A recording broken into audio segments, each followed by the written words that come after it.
ഈശോയെ നന്ദി, ഈശോയെ സ്തുതി. എൻ്റെ പേര് അനു, ഇതെൻ്റെ ഹസ്ബൻഡ് മനീഷ്, മോൻ മിക്കൽ. ആനീസ് എൻ്റെ മമ്മിയാണ്.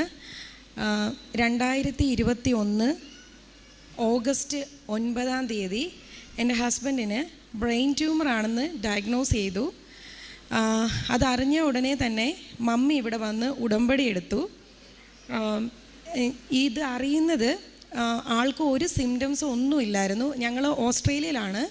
അപ്പം എനിക്ക് മേലാതായിട്ട് ഞാൻ GP കാണാനായിട്ട്, അവിടെ ഡോക്ടറെ കാണാനായിട്ട് ആശുപത്രിയിൽ ക്ലിനിക്കിൽ പോയി. അപ്പോൾ എൻ്റെ കാര്യം ഇങ്ങനെ സംസാരിച്ചുകൊണ്ടിരിക്കുന്നതിൻ്റെ ഇടയിൽ പുള്ളി പെട്ടെന്ന് സംസാരം നിന്നു. ചേട്ടയുടെ കണ്ണിങ്ങനെ മൂവ് ചെയ്യുന്നുണ്ടായിരുന്നു. അപ്പം നമുക്ക് ഇതെന്താ സംഭവിക്കുന്നതെന്ന് മനസ്സിലായില്ല. അപ്പം ഞാൻ പറഞ്ഞു, പപ്പായ്ക്ക് ഇതുപോലൊരു വിഷമം ഉണ്ടായിട്ടുണ്ട് പണ്ട്, അപ്പം നമുക്കെന്നാൽ ഒന്ന് ടെസ്റ്റ് ചെയ്തേക്കാമെന്ന് പറഞ്ഞു. അപ്പോൾ ഡോക്ടർ പറഞ്ഞു നമുക്കെന്നാൽ ഒരു CT ചെയ്യാമെന്ന് പറഞ്ഞു. ഞാൻ പറഞ്ഞു വേണ്ട, നമുക്ക് MRI ചെയ്യാം, എന്തെങ്കിലും ഉണ്ടെങ്കിൽ എല്ലാ കാര്യങ്ങളും ഡീറ്റെയിൽഡായിട്ട് അതിലറിയാമല്ലോ എന്ന് പറഞ്ഞു. അങ്ങനെ ഞങ്ങൾ ജൂലൈ 31, 2021 MRI ചെയ്തു. നമുക്ക് തൊട്ട് പിറ്റേ ദിവസം നമ്മളോട് MRI കോൺട്രാസ്റ്റ് റിപ്പീറ്റ് ചെയ്യാൻ പറഞ്ഞു. ഡൈ ഇഞ്ചെക്റ്റ് ചെയ്ത് അതിനെ വിളിച്ചു. അത് കഴിഞ്ഞ് അതിൻ്റെ പിറ്റേ ദിവസം തന്നെ റിസൾട്ട് അവർ ഞങ്ങളുടെ GP കോൺടാക്റ്റ് ചെയ്യാൻ നോക്കി. പക്ഷേ GP അവേ ആയിരുന്നുകൊണ്ട് നമുക്ക് റിസൾട്ട് കിട്ടിയില്ല. അങ്ങനെ 2021 ഓഗസ്റ്റ് 9 ഞങ്ങൾ വീണ്ടും GP കാണാൻ ചെന്ന്, അത് എൻ്റെ റിവ്യൂവിന് ചെന്നതാണ്. അപ്പോൾ പറഞ്ഞു അനുവിന് കുഴപ്പമൊന്നുമില്ല, പക്ഷേ I am worried for Manish. അപ്പം ഞാൻ അങ്ങോട്ട് ചോദിച്ചു ട്യൂമർ ആണോ എന്ന് ചോദിച്ചു. അതേന്ന് പറഞ്ഞു. നമുക്ക് ആദ്യം വളരെ ബ്ലാങ്കായി പോയി. പക്ഷേ ഞങ്ങൾ രണ്ടുപേരും ഇങ്ങനെ പരസ്പരം പറഞ്ഞു ഈശോ ഒരിക്കലും കൈവിടത്തില്ല. ചേട്ടായി എപ്പോഴും പറയും നമ്മളെപ്പോഴും ദൈവത്തോട് നന്ദിയുള്ളവരായിരിക്കണം. അപ്പം ഞങ്ങൾക്കിത് വന്നു എന്ന് ഞങ്ങൾ ഒരിക്കൽ പോലും പറഞ്ഞില്ല. ഈശോയെ നീ ഇതിലൂടെ കടത്തി വിടണേ, മാതാവേ ഞങ്ങളുടെ കൈ പിടിക്കണമെന്ന് മാത്രമേ പ്രാർത്ഥിച്ചുള്ളൂ. അങ്ങനെ മമ്മി ഇവിടെ വന്ന് ഉടമ്പടി എടുത്തു.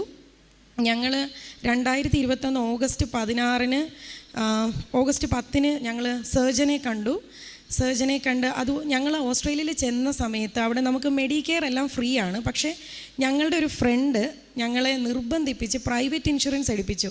അതുകൊണ്ട് നമുക്ക് ഏറ്റവും ബെസ്റ്റ് സർജനെ നമുക്ക് ചൂസ് ചെയ്യാൻ പറ്റി. അപ്പം നമ്മുടെ ജീവിതത്തിൽ ഒരു കാര്യം സംഭവിക്കണമായിരുന്നു, അതിന് ഈശോയും മാതാവും ഞങ്ങൾ പോലും അറിയാതെ ഞങ്ങൾ ഒരുക്കി. അങ്ങനെ ഞങ്ങൾ ഡോക്ടറുടെ ഓഫീസിൽ ചെന്നു. അവർ തിയേറ്റർ ബുക്ക് ചെയ്യുവാണ് ഞങ്ങളവിടെ ചെന്നപ്പം. അങ്ങനെ ഈ മാസ് 6.5 സെൻറ്റിമീറ്റർ ഉള്ള മാസമായിരുന്നു. ഒരു സിംറ്റം ഇല്ല, 6.5 സെൻറ്റിമീറ്റർ, ഇങ്ങനെ ആക്സിഡൻ്റൽ ഫൈൻഡിങ്. അങ്ങനെ സർജറി കഴിഞ്ഞു. 8 മണിക്കൂർ സർജറി. കോവിഡിൻ്റെ പീക്ക് ടൈം, ആർക്കും നിൽക്കാൻ പറ്റില്ല. പക്ഷേ ഈശോയും മാതാവും ഞങ്ങളെ അതിലൂടെ കൈപിടിച്ച് നടത്തി.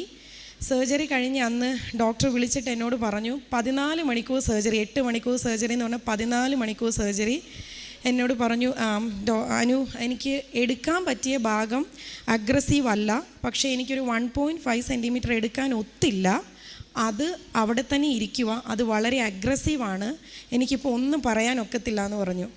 അങ്ങനെ സർജറി കഴിഞ്ഞു. സർജറി എന്ന് പറഞ്ഞാൽ റൈറ്റ് ടെമ്പോറൽ ലോബ്, ബ്രെയിൻ ഒരുപാട് ലോബ്സ് ഉണ്ട്, അതിൽ right temporal lobe completely remove ചെയ്ത ആളാണ് ഈ നിൽക്കുന്നത്, യാതൊരു കുഴപ്പവും ഇല്ലാതെ.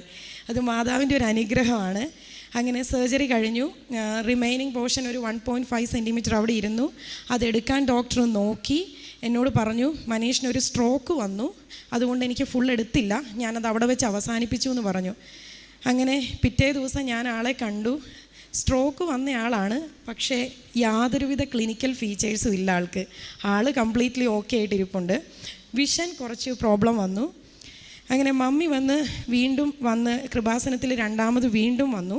അത് അങ്ങനെ സർജറി കഴിഞ്ഞു. ആൾ പതിയെ റിക്കവറായി. നമ്മൾ വീട്ടിൽ വന്നു. ഇപ്പോൾ ബയോപ്സിയുടെ റിപ്പോർട്ട് ഒരാഴ്ച കഴിഞ്ഞിട്ടാണ് കിട്ടിയപ്പോൾ പറഞ്ഞു ഇത് ഗ്രേഡ് 3 ഡിഫ്യൂസ്ഡ് ആസ്ട്രോസൈറ്റോമ എന്ന് പറഞ്ഞ ബ്രെയിൻ ട്യൂമറാണ്, ഒരു അഗ്രസീവ് ട്യൂമർ. നമുക്കൊരു 30 റേഡിയോ തെറാപ്പിയും 30 കീമോതെറാപ്പി എടുക്കണമെന്ന് പറഞ്ഞു. അങ്ങനെ ഞങ്ങൾ ആരുമില്ല, പപ്പായ്ക്കും മമ്മിക്കും വിസ വെച്ചു, അത് റിജക്റ്റായി. ഞാൻ ഈ കുഞ്ഞിന് അന്ന് 2 വയസ്സ്, എന്ത് ചെയ്യണമെന്നറിയില്ല, ഒന്നിനെക്കുറിച്ചും ചിന്തിച്ചില്ല. മാതാവും ഈശോയും കൈപിടിച്ച് നടത്തുമെന്ന് ഉറച്ച വിശ്വാസം ഞങ്ങൾക്കുണ്ടായിരുന്നു. വേദന ചേട്ടായി ഒത്തിരി വേദനകളിൽ ഈശോ ചേർത്ത് പിടിച്ചു. എല്ലാവരും പറഞ്ഞു മനീഷിനെ മാതാവ് മടിയിലിരുത്തി സുഖപ്പെടുത്തുന്നതായിട്ടാണ് കണ്ടേന്ന് പറഞ്ഞു. അങ്ങനെ ഞങ്ങൾ മമ്മി 2021 സെപ്റ്റംബർ 11 ഇവിടെ വന്നു. വീണ്ടും ഞങ്ങളന്ന് ബയോപ്സിയുടെ റിപ്പോർട്ട് മേടിച്ചു. ഞങ്ങൾ കീമോ റേഡിയോതെറാപ്പി ഫസ്റ്റ് തുടങ്ങാമെന്ന് പറഞ്ഞു. അങ്ങനെ ഞങ്ങൾ റേഡിയോതെറാപ്പിയുടെ ഫസ്റ്റ് കഴിഞ്ഞ് വീട്ടിലെത്തി കഴിഞ്ഞപ്പോഴത്തേക്കും ഞങ്ങൾ അറിയുവാണ്, ഡോക്ടർ വിളിച്ചു, ട്യൂമർ മാർക്കർ ടെസ്റ്റ് എന്നും പറഞ്ഞിട്ട് കീമോതെറാപ്പിയുടെ ഡ്രഗ് സെലക്ട് ചെയ്യാനായിട്ട് അവരൊരു ടെസ്റ്റ് ചെയ്യും, ആക്യുറേറ്റ് ആയിട്ടുള്ള ഡ്രഗ്. ഈ ട്യൂമർ മാർക്കർ ടെസ്റ്റിൻ്റെ റിസൾട്ട് എത്തി. അവർ ഞങ്ങളെ രാവിലെ തൊട്ട് ട്രൈ ചെയ്യുവാണ്. പക്ഷേ ഞങ്ങൾ റേഡിയോതെറാപ്പിക്ക് കയറിയതുകൊണ്ട് അറിഞ്ഞില്ല.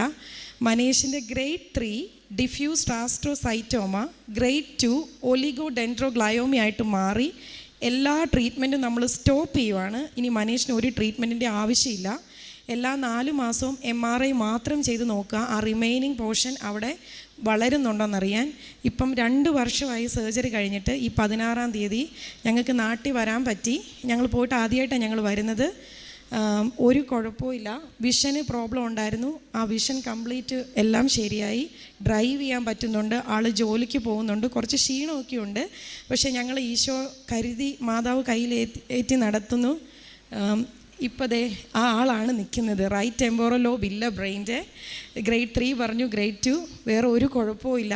ഇങ്ങനെ മാതാവ് ഞങ്ങളെ തന്നു.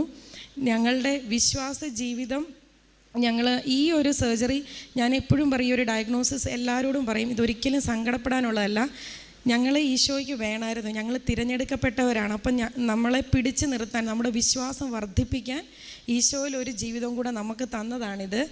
അപ്പം ഈശോ മാതാവ് തന്ന ഈ ഒരു വലിയൊരു അനുഗ്രഹത്തിന് എനിക്ക് എത്ര നന്ദി പറഞ്ഞാലും തീരത്തില്ല. അതുപോലെ രണ്ടാമത്തെ കാര്യം, ഞങ്ങൾ വീട് മേടിക്കാൻ നോക്കുന്നുണ്ടായിരുന്നു. ജൂലൈ 21, ഞങ്ങൾക്കൊന്നും അങ്ങ് ശരിയാകുന്നില്ലായിരുന്നു. അപ്പോൾ ജൂലൈ 21 ഈ വർഷം 2023 ജൂലൈ 21 മമ്മി ഇവിടെ വന്ന് ഉടമ്പടി പുതുക്കി. അന്ന് ഞങ്ങൾ ഞങ്ങളുടെ പുതിയ വീടിൻ്റെ കോൺട്രാക്റ്റ് സൈൻ ചെയ്തു. ഞങ്ങൾ ചെന്ന് കഴിയുമ്പോൾ ഞങ്ങളുടെ പുതിയ വീട്ടിലേക്കാണ് ഞങ്ങൾ പോകുന്നത്. മമ്മി പിന്നെ എൻ്റെ ഹസ്ബൻഡിൻ്റെ അനിയൻ്റെ വൈഫിന് വേണ്ടി ഒരു ജോലി ശരിയായില്ല കാനഡയിൽ പോയിട്ട്, അതിന് മമ്മി ഉടമ്പടി പുതുക്കിയായിരുന്നു, അതും ലഭിച്ചു. അപ്പം ഈശോയും മാതാവും കൂടെ ഉണ്ടെങ്കിൽ നമ്മുടെ വിശ്വാസം പരീക്ഷിക്കപ്പെട്ടെങ്കിൽ പോലും നമ്മുടെ വിശ്വാസം നമ്മൾ മുറുകെ പിടിച്ചാൽ എത്ര വലിയ ഗ്രേഡ് 3യും എത്ര വലിയ അസുഖങ്ങളും മാറ്റും. നമ്മുടെ വിശ്വാസം നമ്മളെ ശക്തിപ്പെടുത്തും. മാതാവ് അത്ഭുതം ചെയ്യും. അതാണ് ഈ ജീവിക്കുന്ന അത്ഭുതമാണ് ഈ നിൽക്കുന്നത്. ഈശോയെ നന്ദി, ഈശോയെ സ്തുതി. ഒരു വിശ്വാസത്തിൻ്റെ സാക്ഷിയായിട്ട് ഒരു കുടുംബം പരിശുദ്ധ അമ്മയ്ക്ക് ഇവിടെ നന്ദി പറയാൻ വന്ന് നിൽക്കുമ്പോൾ, ബൈ പ്രൊഫഷൻ ഒരു നേഴ്സായതുകൊണ്ട് തന്നെ ഇതിൻ്റെ കാര്യങ്ങളൊക്കെ വ്യക്തമായിട്ട് പറയാനായിട്ട് നമ്മൾക്ക് സാധിച്ചിട്ടുണ്ട്. അവസാനം കൺക്ലൂഡ് ചെയ്തത് തന്നെയാണ്, ഈ വിശ്വാസം ടെസ്റ്റ് ചെയ്യപ്പെടുമെന്നുള്ളത് നമുക്ക് പുതിയ കാര്യമല്ല. ബൈബിളിലുടനീളം അത് പരിശുദ്ധ അമ്മയുടെ കാര്യത്തിലാണെങ്കിലും വിശുദ്ധരുടെ ജീവിതത്തിലാണെങ്കിലും വിശ്വാസം എപ്പോഴും ശോധന ചെയ്തുകൊണ്ടിരിക്കണം. അപ്പോൾ നമുക്ക് സ്ഥിരതയുള്ളൊരു വിശ്വാസം ഉണ്ടാവണമെന്ന് കർത്താവ് വചനത്തിലൂടെ തന്നെ സാക്ഷ്യപ്പെടുന്നു. നേരെ പ്രത്യേകിച്ച് ഇവരുടെ ഈ സാക്ഷ്യത്തിൽ ഏറ്റവും മനോഹരമായിട്ടുള്ളത്, ഇവർ അവിടെ കാര്യങ്ങളൊക്കെ ഇങ്ങനെ പല ഘട്ടങ്ങളിലൂടെ കടന്നു പോകുമ്പോൾ ഇവിടെ ഒരു അമ്മ അതുപോലെ തന്നെ എല്ലാ ഉടമ്പടിയും നിയോഗമെടുത്ത് ഇവരോടൊപ്പം അക്കമ്പനിമെൻറ്റ് ചെയ്യണുണ്ട്.